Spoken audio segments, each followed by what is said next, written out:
there's some merit behind who the messenger is. Period. But I'll roll with it. But clearly, we would still be up here. So there's some merit behind who delivers the message.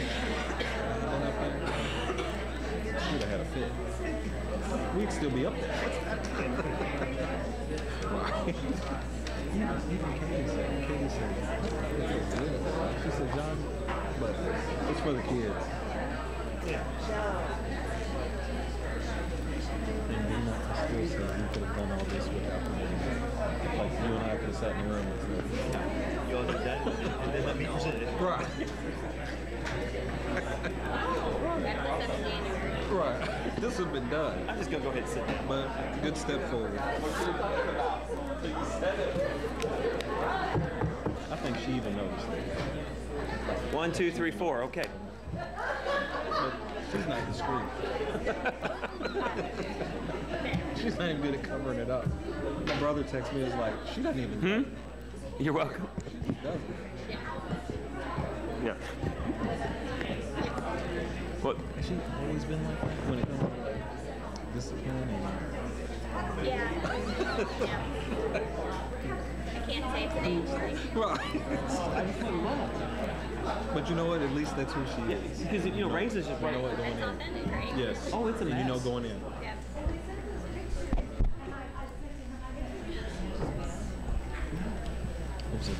It's been, I mean, years.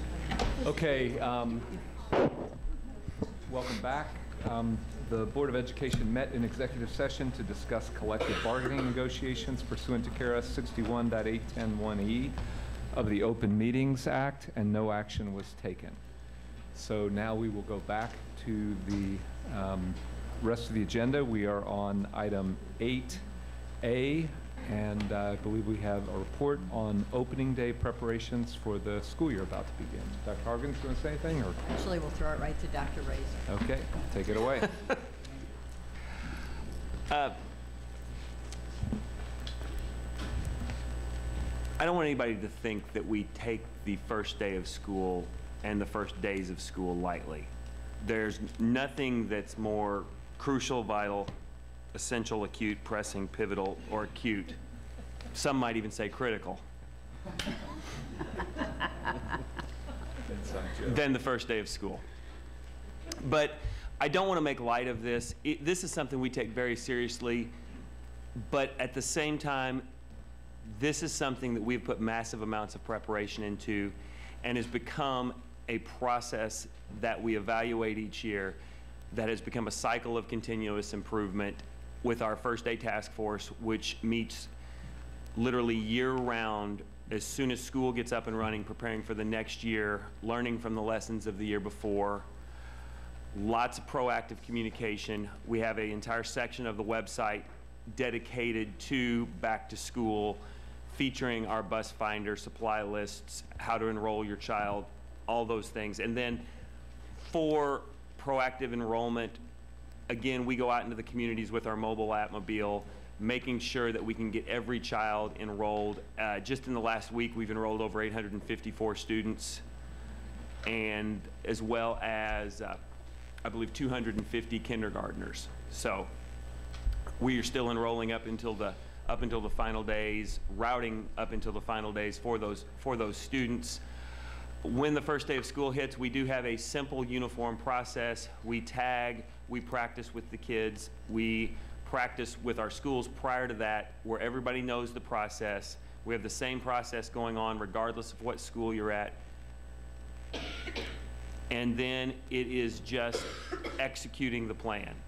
And to aid in execution and to aid with the contingencies in case they do arise, we have a mission control center where any school that's having difficulties on the first day of school can get in contact with us, and we can get special response teams to the school in case they would have a technology failure or a bus would not show up or anything else that might arise on the first day of school, as well as we have the transportation hotline for families. And now going live on August 8th, we will also have 313 HELP, which is our new customer service help desk line, which will be open, which will all the calls coming into the district on the first day of school that will be coming through there. So if you have a transportation question, you'll call the 485 RIDE number.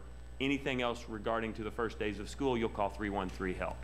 I'm happy to answer any questions that you may have regarding our first day of school preparations and execution. Is there any questions for Dr. Razor? Chris?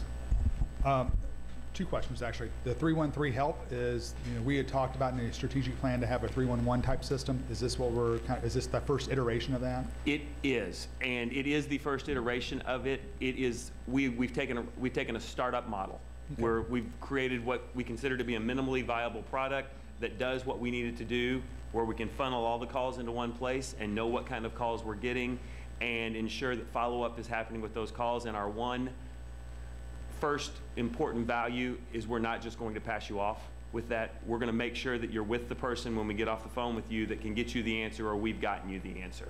And then it's only going to move from there as we go to get more digital. But to get it up and running quickly for the first day of school, we're going to just make sure that we take care of those things. But this will be a growing enterprise. And like I said, we're following a lean startup model.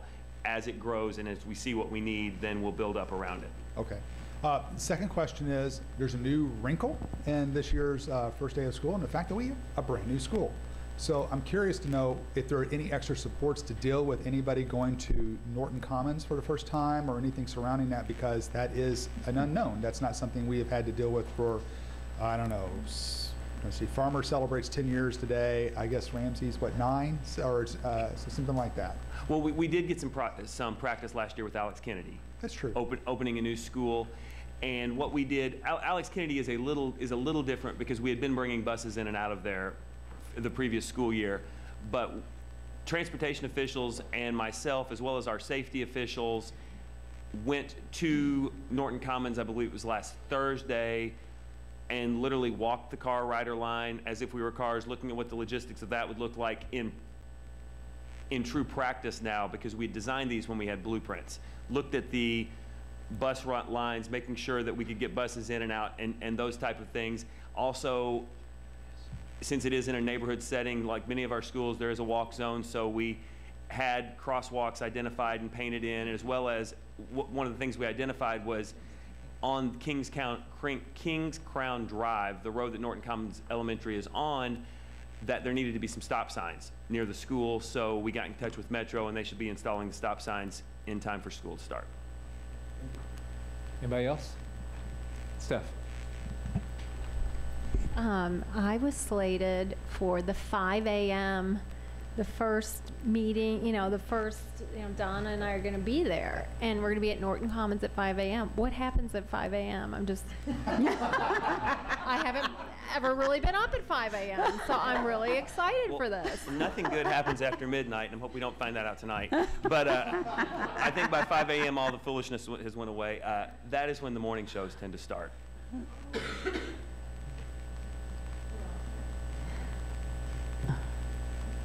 Okay. It is critical that first day of school go well, and I know that you guys have, and that the system has put a lot of effort into it, but it is a very serious obligation to get 101,000 kids to the right place and get them started on a positive foot. So thank you for the preparation, and we will all look forward with high expectations and bated breath to a successful launch. So thank you. I forgot to do one thing, if I can please just take 30 seconds. I'd be totally remiss if I didn't take one more opportunity to thank Rick Capel, Jeannie Giberson, and Amy Dennis for what they've put into this first day of school. They were the brain trust that started this process of our first day of school task force, and many of the processes that they started, I believe 6 years ago now, are still in place and have only gotten better. Great. And I think they all should serve as an example of what your last days on the job look like. I can tell you, having worked closely with the three of them for the last 3 or 4 weeks, trying to soak up every piece of knowledge they have, they're an example of what your last days of work should look like and how you should leave your job you know, it's planting a tree that you don't get to rest in the shade under, but it's there for all of us. Okay, thank you.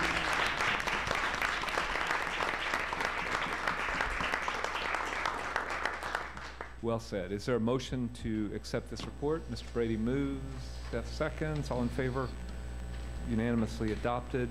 Thank you. The last information item is an update on plans to improve human resources infrastructure and a status report on teacher hiring for the coming year. So, Dr. Parkins, would you like to introduce this? Actually, this is one of our, obviously, our priority areas, so I'm going to turn it right to them so they can give you the update. Great.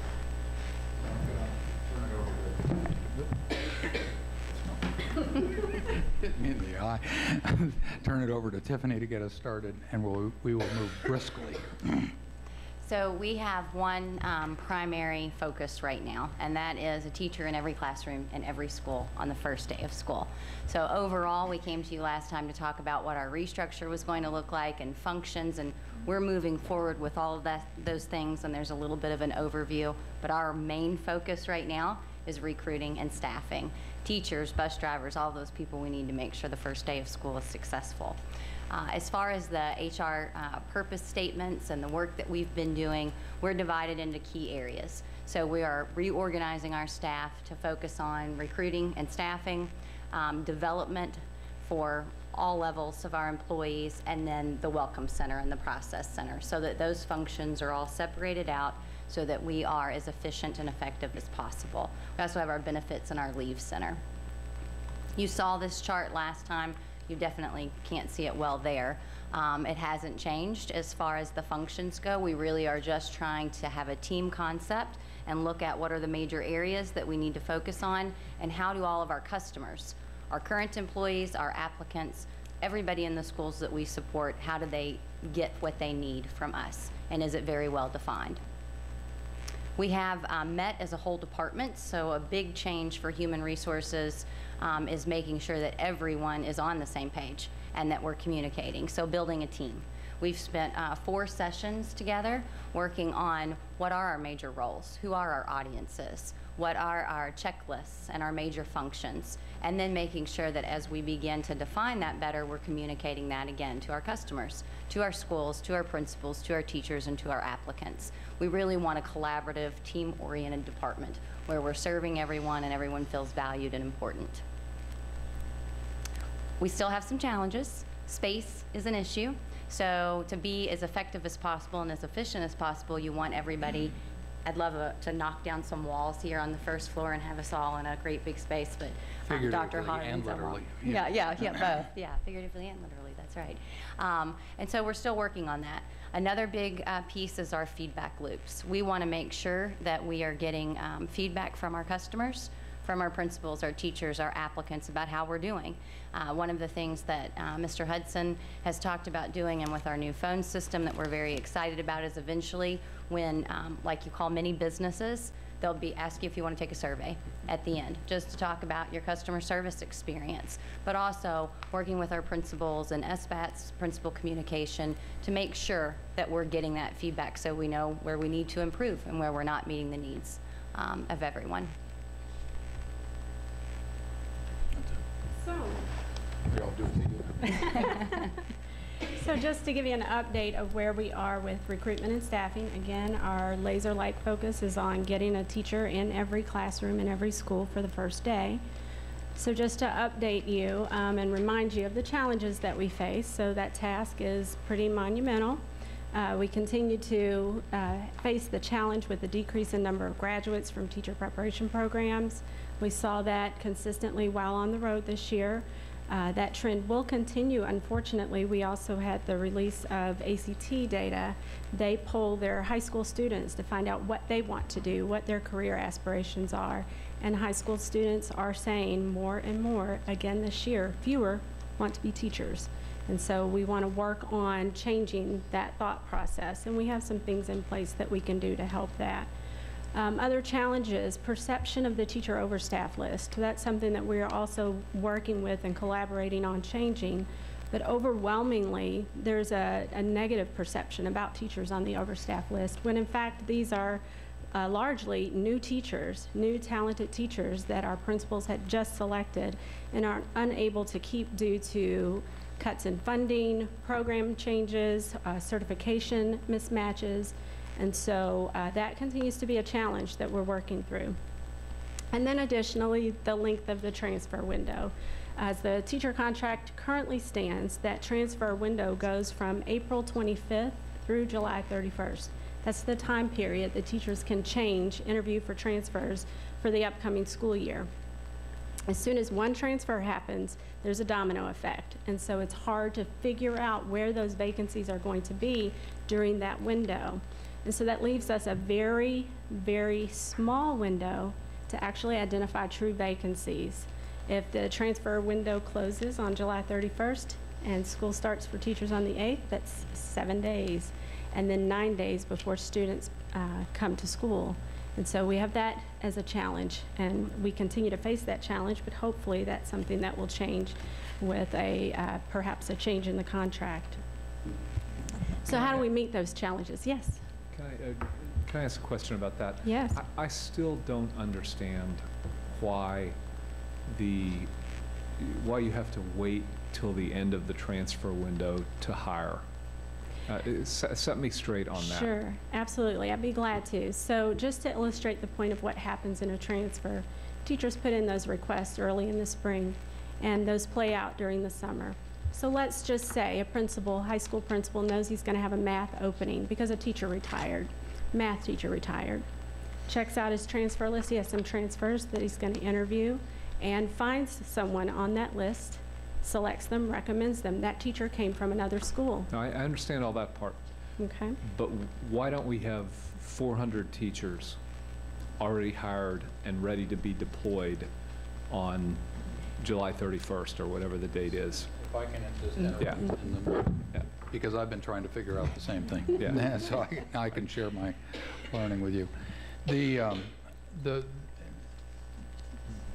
To put it simply, there is gamesmanship going on all through the district, because while Amy's exactly right, the overstaff list has some wonderful people on it. It also has some people on it that the prior principal didn't care for. And so there's lots of gaming going on. Teachers, if somebody's going to retire, the principal might say, don't announce your retirement yet because I want you to hold that spot until I can wait to get the right person in that spot. So all this gaming going on, and it surrounds itself on the start and stop of the transfer list and the start and stop of the overstaff list. And that's part of our negotiations with JCTA now, and we're going to get that fixed. The other fix that went along with it is working with Cordelia. We were able to create this pool of hiring 55 and 5s that you saw, and that will allow us in the future. We didn't have enough time to do it this year, but will next, to hire into a pool so that we'll be able to place people more efficiently rather than trying to hire them and move them around. So Can I add? if I show you the timeline, I can better explain it to you, but I don't think at this time of night you want to see a timeline. The other piece of that is simply whenever there are moving parts that continue to move, you can't come to a solid. And so when one teacher transfers and a principal realizes that they now have this vacancy, they may have created a program or a classroom or something around that particular person and their skill set. Now that I know I have this vacancy, at the elementary level, I might say, well, I don't need another 4th grade teacher who's also doing this intervention thing. Now I need this other kind of person. With dual cert teachers who might be at the middle school or the high school level, now we start messing with the schedule in a good way, right? Our principals are paid and the school staffs are paid to advocate for their schools, to meet the needs. People matter. And so now that this person's gone, I'm going to change things a little. So now HR thinks math for math. No, maybe not. Because that school knows that they have another need. So we can never for sure pinpoint when we have teachers still transferring and moving around what exactly we're going to need in the end. And that makes the projection difficult. Okay. I'll just say one. You're like, okay, whatever. No, I mean, I think No, I accept that it's difficult, but I mean, I still have expectations that we can get better at it. Absolutely. And we'll, Yeah, I just wonder if there's some way to start the whole process earlier. I mean, what would it take to just get an earlier start on this? We're looking at all of these things. We're going to get this fixed. Yeah. And part of the element, and Amy, you can't see under the chair, she's kicking me right now, because I believe that we can forecast a lot better of what our needs are. But back to data in terms of Infinite Campus, sometimes we don't have dual certs in there, and so we can't see that. So we have to do a whole bunch of data cleanup to get a good data feed, to get a good forecast, and that is what we're going to be working on. and I'll add, while some may appear to be gamesmanship, a lot of that is a talented principal trying to find talent in content areas that they need. And that dual certification plays a big role. We have a lot of teachers with multiple areas of certification that can meet the needs in that school. And so the needs as a peer to human resources change. And so that's what makes it difficult. So, and we look for dual certified teachers because we know it helps principals That's right. meet those needs, meet those schedule changes, add that one more section of science, and have that dual certified teacher teach it rather than hiring a science-only certified person. So that's what makes it difficult, but we are working on it. To continue to tell you about how we are meeting those challenges, we were on the road quite a bit. Our state does do very well to meet some of our needs, but we have to look outside. And so we attended 34 job fairs, many out of the state, several HBCUs, and we did launch the 55 in 5 initiative, which was an attempt to sign 55 teachers in the 5 weeks prior to school. Due to the timing of when that was launched, that really became more of an effort, a PR effort. It helped us to recapture or regain the attention of the talent that was out there, and we've been able to hire them right into positions. So the idea was that we'd hire them into this pool, but we see more and more now as we approach the start of school exactly where they need to be, and that's where they're going. But we do look forward to being able to use it more in coming recruitment seasons. We had a tremendous support from our communications department who helped us to launch on Facebook. The initiative went with a very specific direct marketing strategy. We looked for a certain type of person who could meet the needs that the district had. Those numbers are low. I'd like to give you an update that communications shared with me. As of Monday, we had over 37,000 people that we were able to reach through Facebook and this launch. That means 37,000 Facebook users saw our 55 in 5 initiative. Of those folks, over 1,300 of those actually engaged with the post. That means they clicked on it, they commented on it, they shared it. Specifically, 130 shared it, so that expanded that reach. So that goes along the lines of something else that we've been trying to do, and that's expand our social media exposure intentionally and specifically for teacher recruitment. We also got free Instagram exposure for those who are familiar with that. So again, it just broadened that reach. We set up a specific email account, which we monitor daily and engage with those applicants, make sure that we're getting them in, getting them interviewed. Our academic department also has assisted with interviewing those folks to help us during this busy time. So again, we're attracting and getting those folks in the door for our classrooms. So if we were to take a pulse, we've got over 100 new certified teachers signed as of this point. About 20 to 30 more have signed since this presentation was put together. We have contract signings going on for the next several days. We have some tomorrow, as a matter of fact. 50 additional recommendations at the time that this was printed that have come in. We process those all day long, every day during this time. The numbers will continue to grow as principals make recommendations. Another snapshot, just to give you an idea, and it's kind of hard to see up there, but I know you have it in front of you, just to tell you what we have hired, what we have signed so far, meeting our critical needs. So 21 math teachers, that's at the middle and high level, 13 science, middle and high, 11 dual certs, that's multiple certification areas, and those are not accounted for in those numbers. So that's 11 folks who have areas that we can meet, those critical needs areas in more than one area. ECE, moderate to severe especially, and thanks to our ECE department in helping us identify that talent. And for early childhood, and we will continue to recruit and use some creative methods for early childhood to meet those needs. We'll continue to remain focused, and as we approach that point in which we can nail down and find out what those true vacancies are. On August 1st, we'll be working really hard for those next 7 days to fill those positions and have that teacher in every classroom in every school. Okay, so are we going to have a qualified teacher in every classroom on the first day of school? We absolutely are. will. 100%? If I have to go in a classroom myself. I haven't been there in a while, but I can do it. Okay. Lisa? I'm just, would love to see some trend data. How are we doing this year? I mean, do we know if we're getting better at this? And I know you guys are new to the position. but- We are, I can tell you we are. Having been in the department before. That overstaff number is a huge improvement. We had lots of folks who took advantage of that talent in the overstaff pool.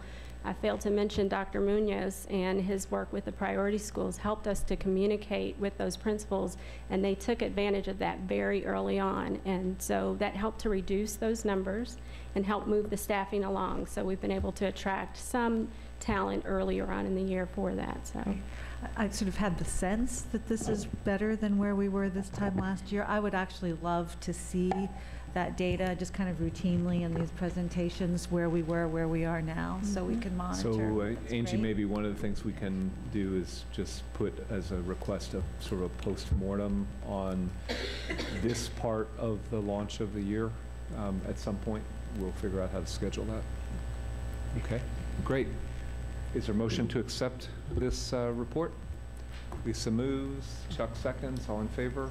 Aye. Thank you all very much. Before we leave, I'd just like, Amy's team deserves a ton of credit here. They've been working nights and weekends, and Great. so they ought to get a round of applause for doing a great job.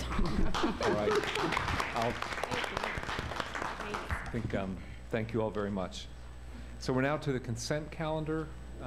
There are no speakers on this agenda item. There's, as far as I know, only one item that has, I'm sorry. On the consent calendar, Yeah, R5, you got a speaker.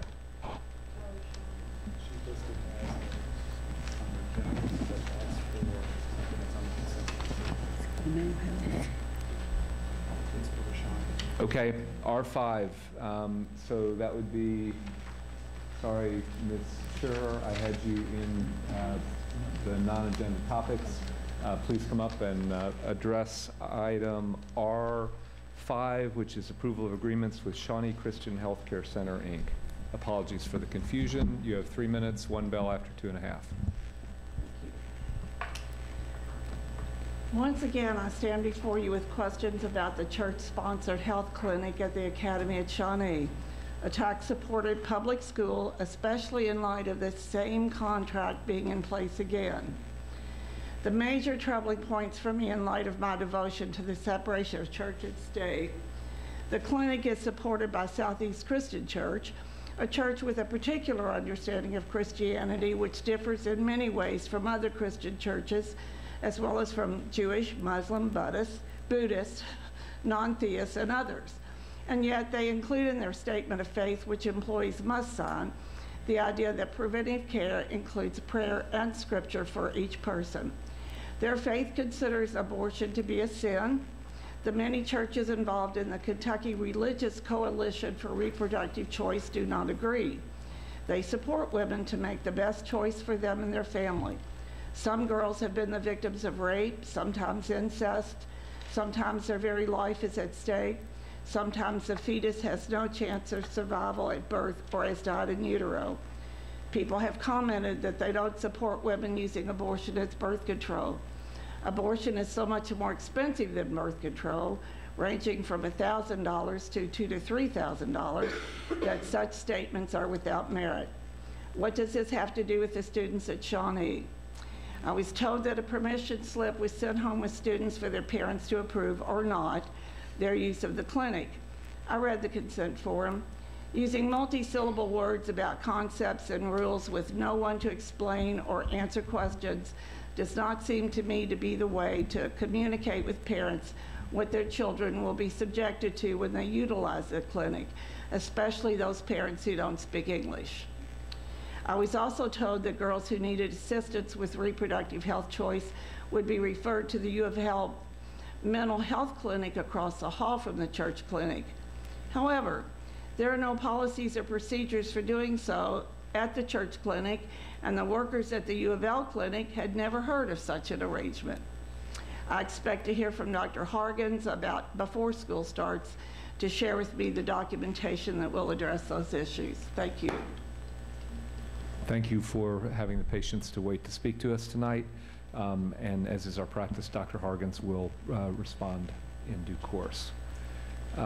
There is one item that on the consent calendar that several board members have asked to be pulled down for further discussion. That is item V as in Victor, revisions to traditional school guidelines. And I also would like to ask that item R7 be voted on separately. We don't need to discuss it. Let's see, who would like to, well, actually, so hold on. Let's go to item V. Who would like to raise their questions or comments about the traditional schools? Or should we vote on that separately? Are we going to? I think we should just vote. My suggestion is that we vote on the consent calendar as a whole with minus item V and the item that you all pulled right, down, we'll and then we come can move on and All right, discuss. so motion to approve the consent calendar minus item V and item R7. Mr. Brady made the motion. Is there a second? All right, Dr. Wilner, all in favor? Passes. All right, let's go to traditional schools. Who would like to comment or begin on that?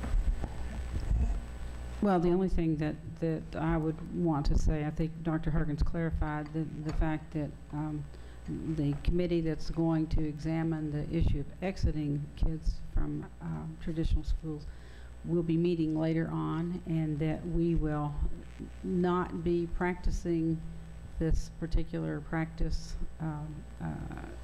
until the recommendation comes from the committee to the board, and the board gets a chance to make a decision on that.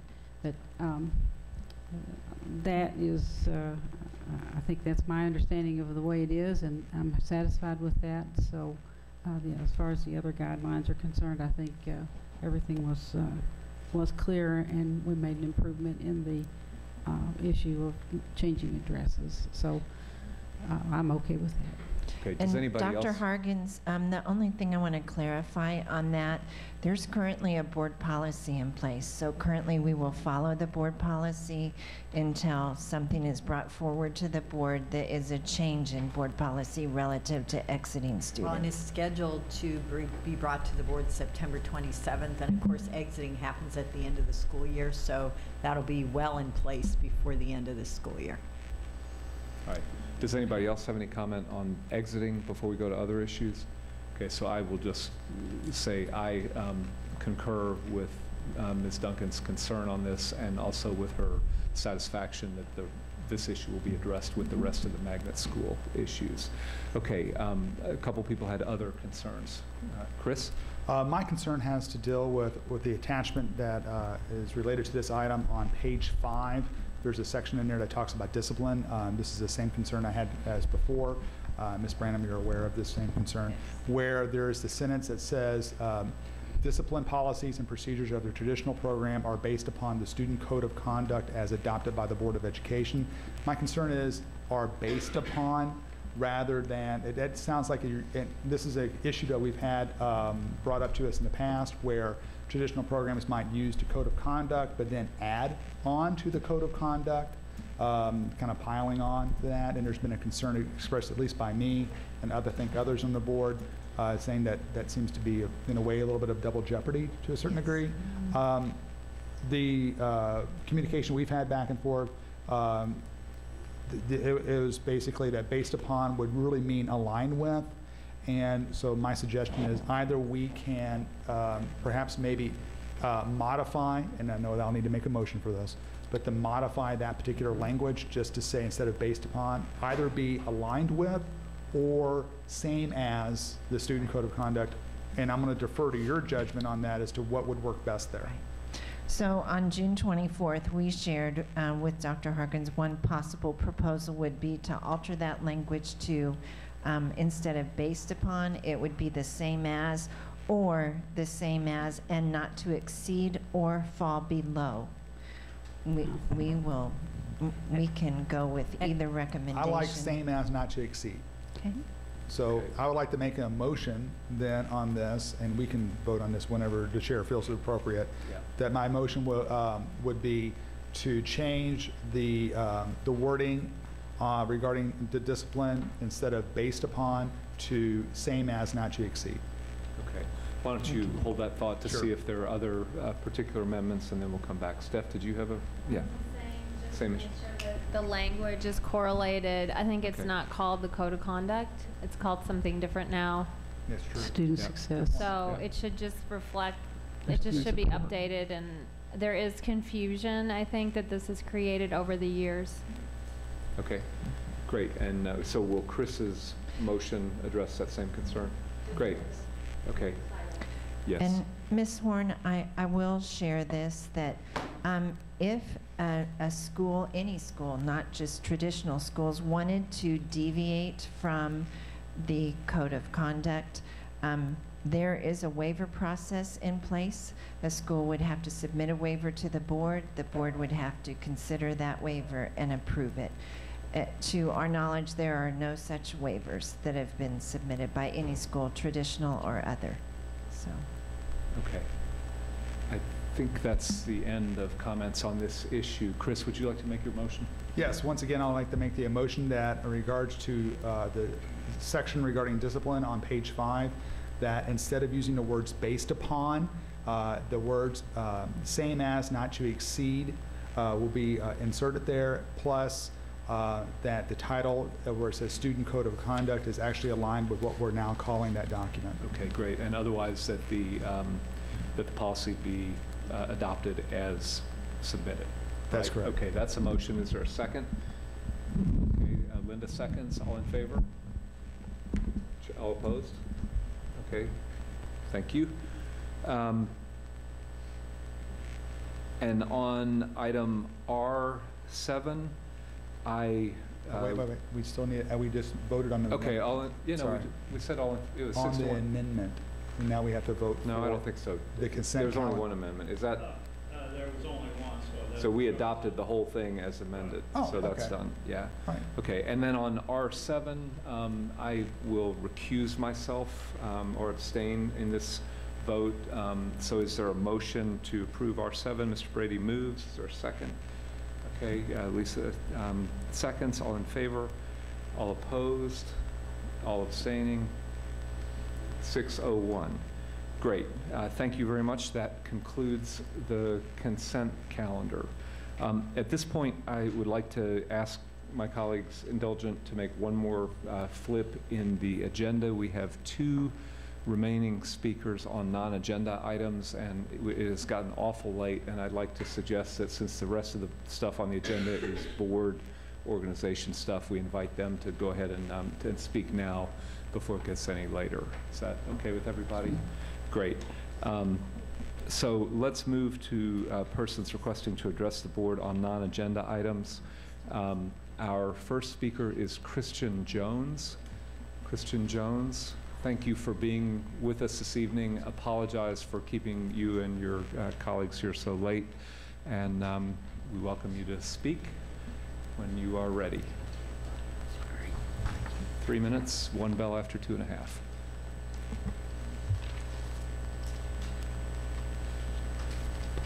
Let me begin when ready.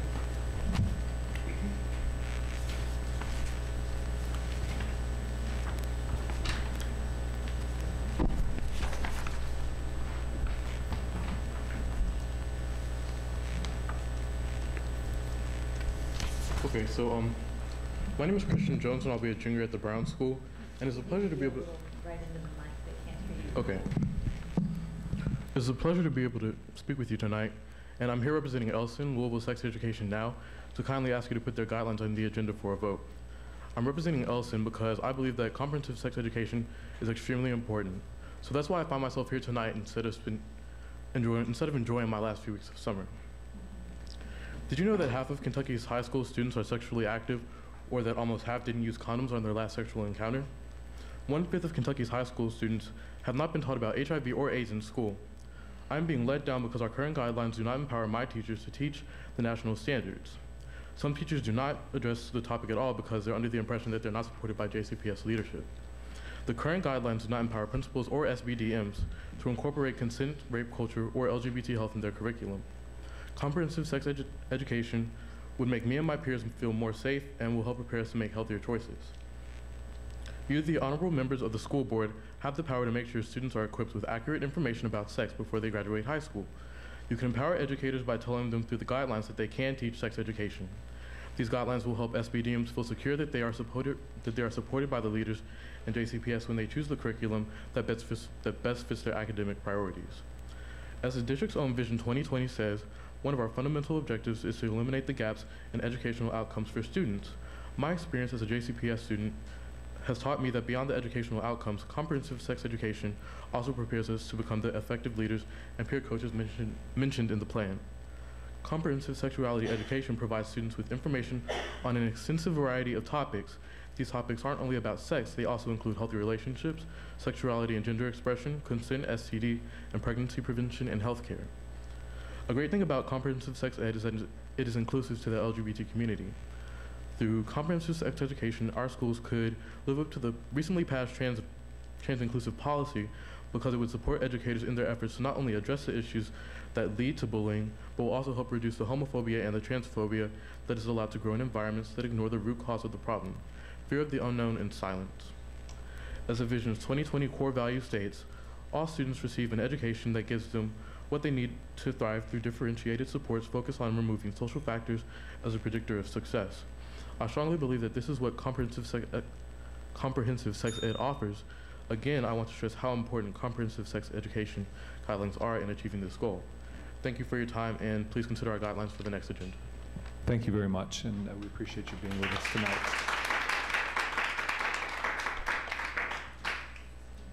Our next speaker is Gay Adelman. Gay Adelman.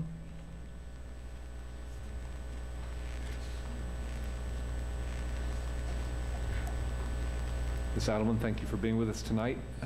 You have 3 minutes. One bell will ring after 2.5.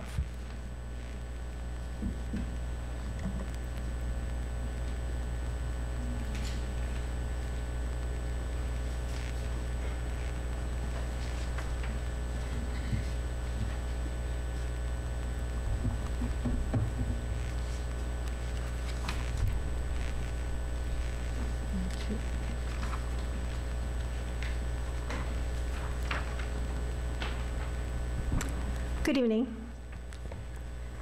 In a previous episode of How JCPS Turns, Superintendent Hargens mentioned that 3 JCPS seniors were awarded scholarships in excess of $1 million. One of those students defies widely accepted paradigms because he comes from a priority school. Not only did this student earn unprecedented scholarship dollars, but this valedictorian was accepted into several prestigious universities, as well as the Naval Academy and the Air Force Academy. This governor's scholar scored a 32 on his ACT, took 6 AP classes, as well as 2 dual credit classes at Morehead State. He wants to fly F-35s off the back of landing ships, become a career Marine officer, and eventually apply for the astronaut candidate program. My son, Peyton Adelman, is proof that a school's priority status means nothing about the opportunities that exist nor the quality of instruction or rigor available. He demonstrated that you can go to the lowest performing school in the state and still receive quality instruction. Get the best education possible. It's not the building, it's not the teachers. As long as you have someone to advocate for you, access to necessary wraparound services, and you're not trying to overcome the burdens of trauma and the effects of poverty without necessary resources. So, tonight's episode of As JCPS Turns, we will focus on disparities that prevent some students from achieving excellence with equity. I gave you a high school boundary map, and as you'll notice, there's a noticeable difference in the colors on this map. And basically, I understand why we have this map the way that we do. It's in order to achieve integration. However, if it was about excellence with equity, we would be achieving integration by sending as many students from east to west as we send from west to east. And I understand that's not always easy to do, but we could, by having more carrot and less stick, make magnet schools attractive, promote the fact that Shawnee, where my son went, is an incredible opportunity. Help us get the word out that it's a meaningful bus ride, drive to get to a school in the West End. Instead, we take the most disenfranchised part of our population and further disenfranchise them by sending their kids across town. We separate them from their community, then we criticize them for not being involved parents. These kids can't stay for after-school activities sometimes, or assistance, or can't get the assistance they need because they might not have a way home. They may be on a bus for an hour each way to a school that's potentially no better than the one in their own neighborhood. Then, you'll notice that because we've bussed everyone from the West End out, and these other schools have the luxury of attending a school in their neighborhood, so we have no sense of community for these students, and their neighbor goes to a different school than the one they go to. So then we have to backfill. You'll notice Shawnee buses in from the Portland area. So again, we need to find a way to revisit this map and unwind it. We have students who want to come to our school. On the first day of school, we have 100 kids show up thinking that this is their school. We have to find a way to accommodate them. If they want to be in our school, we need to be able to find those economies of scale that we will get by allowing the school to be more economically scaled. I'm not sure what the right term is. So thank you, and I will be back next week to finish my story. Okay, thank you. And again, apologies for how late it has gotten. I am on, yeah. Okay, we now come to the board planning calendar. Everyone has had a chance to review it. Lisa, I believe you have a comment that we can kick this off with, and then we'll invite others. Actually, I'm going to repeat my request to get comprehensive sex ed on the discussion about that. These folks have been here again and again and have made so many excellent points, and would love to have a work session or something where we get to hear from them and have some discussion. The other thing that was really just board business, and it's the issue of our community conversations. And we've been sent in our board updates, 7 in this semester and 7 the next semester, these 14 community conversations. And I just wondered if we might, not tonight because it's too late, but have a conversation at some point about doing our community conversations differently, perhaps doing them jointly. I've got some ideas. You guys might, probably have ideas too, but I would love to just sort of brainstorm about how we could have community conversations that are more inclusive and engaging, and where we really get to hear from a cross-section of the community, and can maybe involve the JCPS staff more efficiently instead of having staff members come out to 14 separate community conversations over the year. So I would just love to have that conversation sometime. Chuck?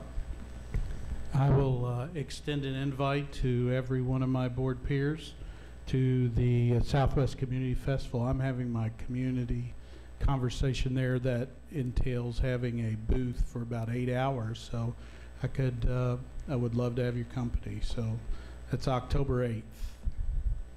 Great. At Sun Valley Park.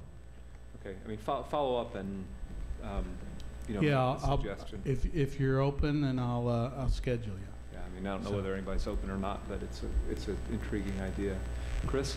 I also want to piggyback on Dr. Wilner's recall for a conversation about sex ed. Both her and I have called for this repeatedly. I did get some information back from the administration. One of the challenges about this is that, the board doesn't itself control curriculum. That's more at the SBDM level. And, a lot of principals, or not principals, but a lot of things that get taught are things that get tested. And that's just an unfortunate fact of life right now. And the last thing I think the board wants to do is add on an additional test.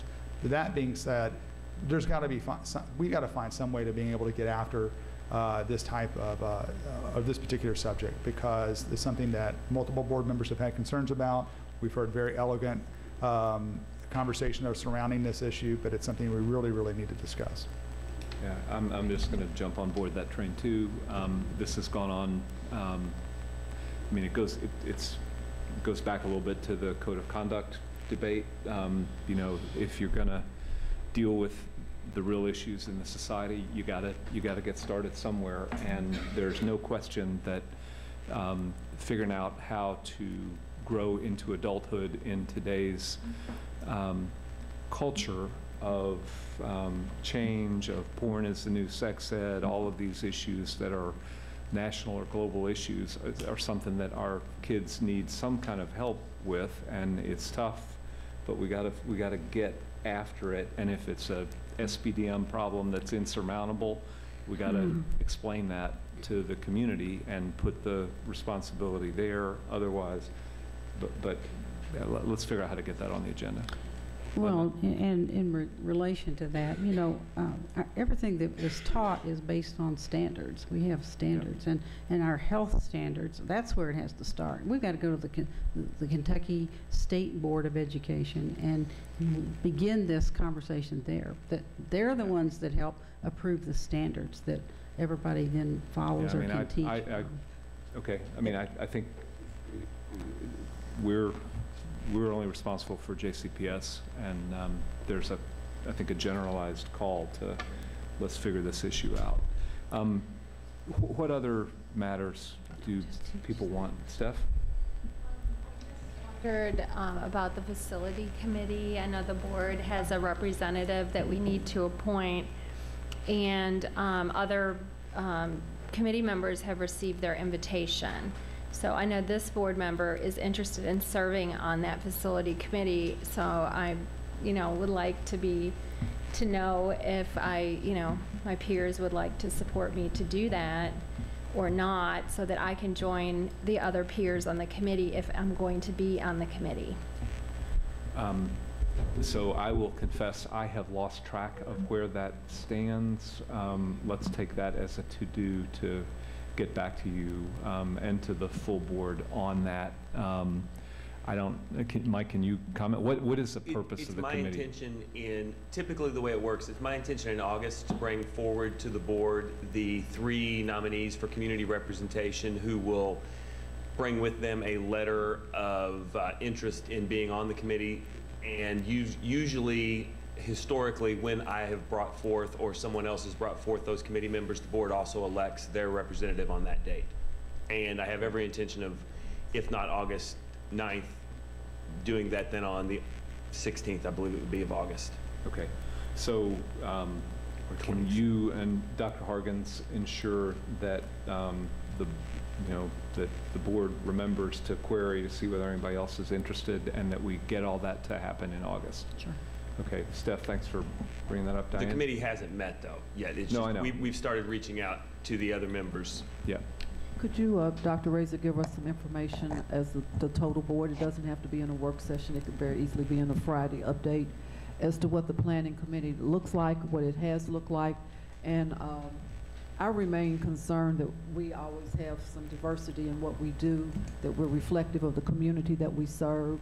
So I would like to see past participants in that committee. I had an opportunity to attend once for Board Member Hathaway, and what you're looking for, and there may be state statute since it's required that we have a committee in place, because it's important to be representative of the community that we serve. Absolutely. Thank you. Okay, Chuck? Yeah, I don't want to throw a wrench into Board Member Horn's enthusiasm by any means, but this speaks to a larger issue that we've talked to about board governance and committee assignments and all that. So I would assume, if I may be so dangerous to assume, that any committee, any board member could go to and observe and be a part of. But, we had talked about board members and being on committees, and so if we need to revisit that in light of her enthusiasm to be a part of that, because I don't think there's any doors that are shut for board members to be a part of something, but maybe there's an issue to talk about what is official or not official. And statutorily, we have to have one board member on this. Okay, well, that's good. Yeah, I mean, that's right. There's a statutory requirement here, but the issue, nonetheless, again, it's the same as the Code of Conduct Committee. The facility stuff is going to turn into really hard work, because we've got a $1 to $2 billion hole that we've got to fill over the next decade or two, And how to prioritize that is going to be a giant hairball.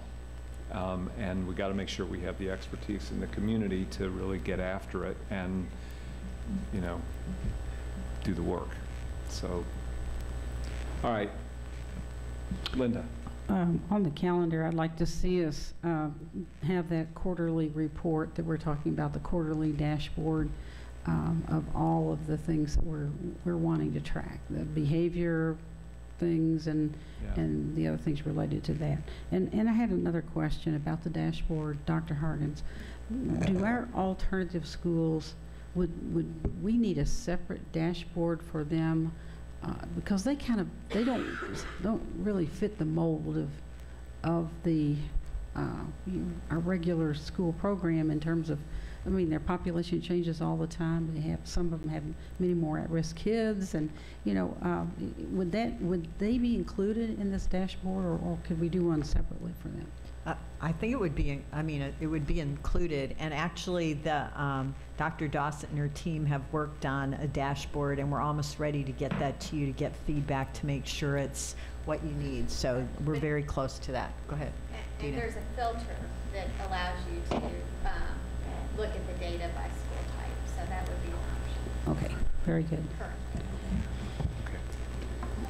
Anybody else? Okay, I just want to add my comment to Lisa's point about the community conversations. I'd like to broaden that out a little bit because we've had discussion with Dr. Alsbury and otherwise about how to improve the opportunity to gather community input. We've had some great examples of things that, at least from my perspective, have worked pretty well. The planning, the strategy community meetings were a good example. I think the superintendent summits on discipline were another good example. And I think there's wide dissatisfaction in the community, in the administration, and on the board about the way the board meetings have become ineffectual as a way to get community input.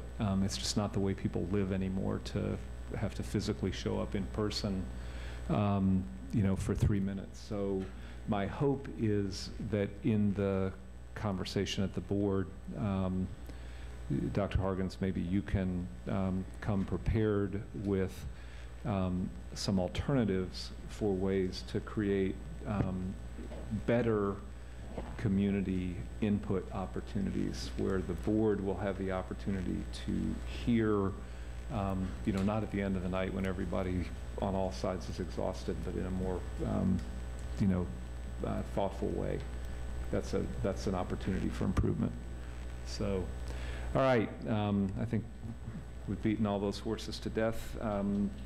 That is the end of the, all right, thank you all. And we hope we will get this on the agenda at some point. Let's now see if there are any board reports. Oh. That's not me. Linda? Just quickly, I know we've begun our back-to-school events, I know, all over the district, and there is one Thursday morning, 8 o'clock, begins at Stewart Middle School. So I know areas will be welcoming that.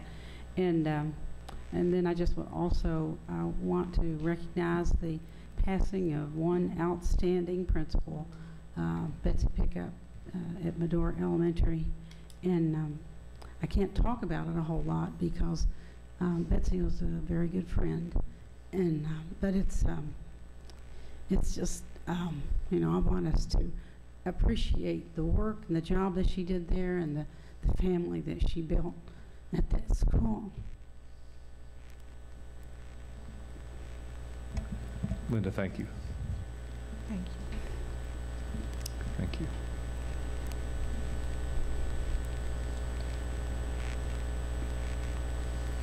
Appreciate your bringing that up.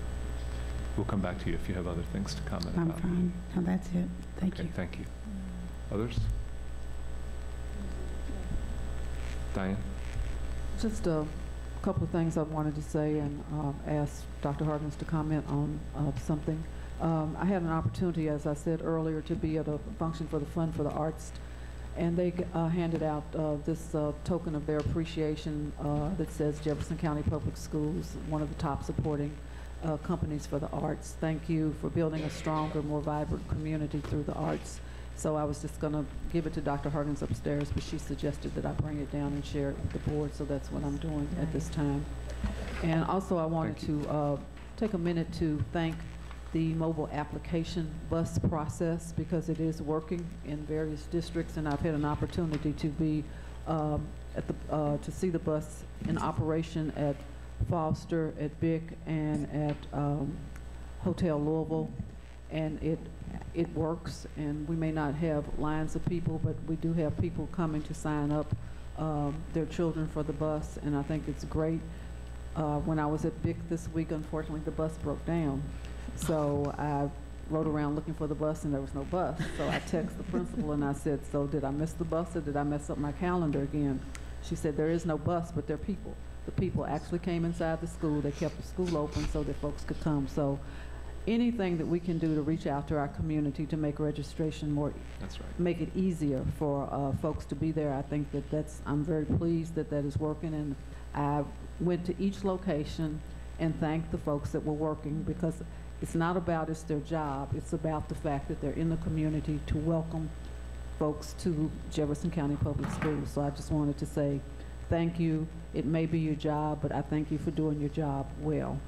And then Dr. Harkins had an opportunity to sign a poster based on a minister's meeting at Burnett Avenue Baptist Church. So I'd like for Dr. Harkins to comment on that, please. Actually, what it's a wonderful opportunity is to co-sign about a commitment. And these pastors and these religious leaders have really committed along with us to support our students and to support the work that we do. So that is huge. So we will actually, Dr. Marshall, where is it on display?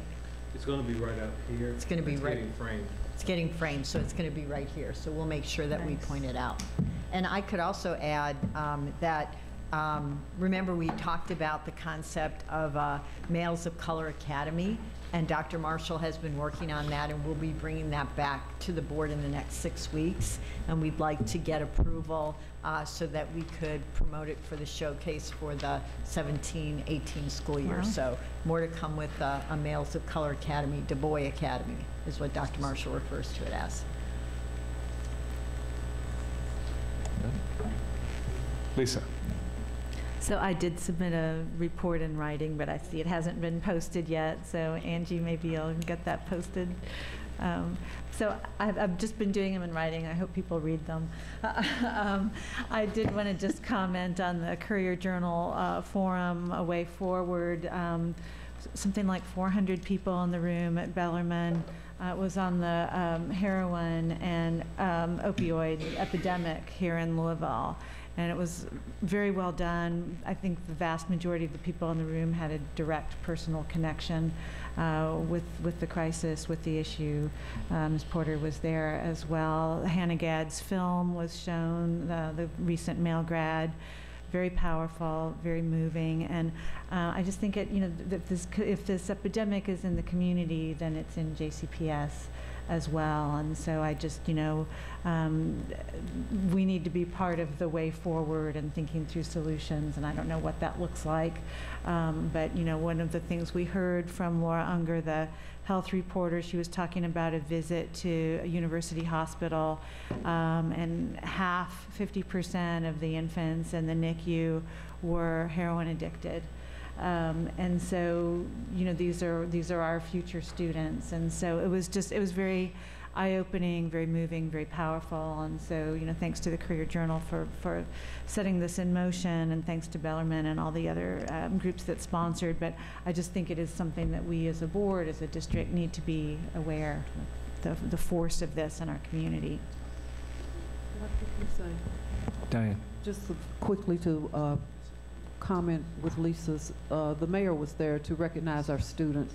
And once again, if we let people know that they are doing a good job, then he made a special effort. She received a plaque talking about her participation, the fact that she pulled it together. It was came to be because of the death of her uncle, I believe, but working with the Courier-Journal, there was someone there that helped put it together, and I had not seen it, so I had the opportunity that night to see it twice, because the first time there was a sound issue a little bit, but it was very moving. And again, I will go back to what I said earlier. We don't have anybody to lose, and in this case, parents had lost their children. So it was, she did a great job, and we should, if we ever see her, just say, I got to meet her and I told her what a great job she did. Yeah, I think if I can pile on, Mr. Brady and I both had the opportunity to see the movie and to participate in a conversation back in, was that long ago?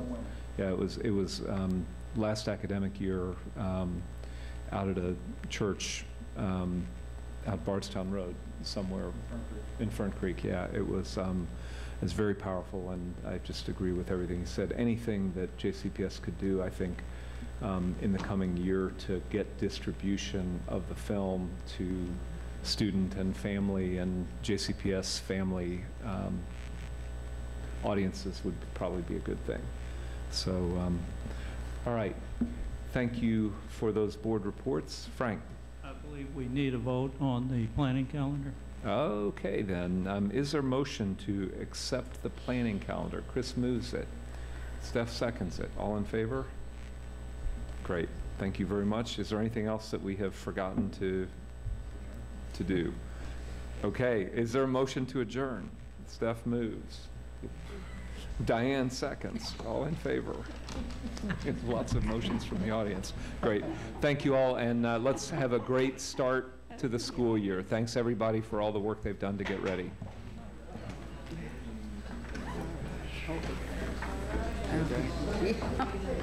Yeah, I'm telling you, it's just okay. Really early. Is it? Isn't it 8? Isn't it before 8 o'clock? There's a breakfast.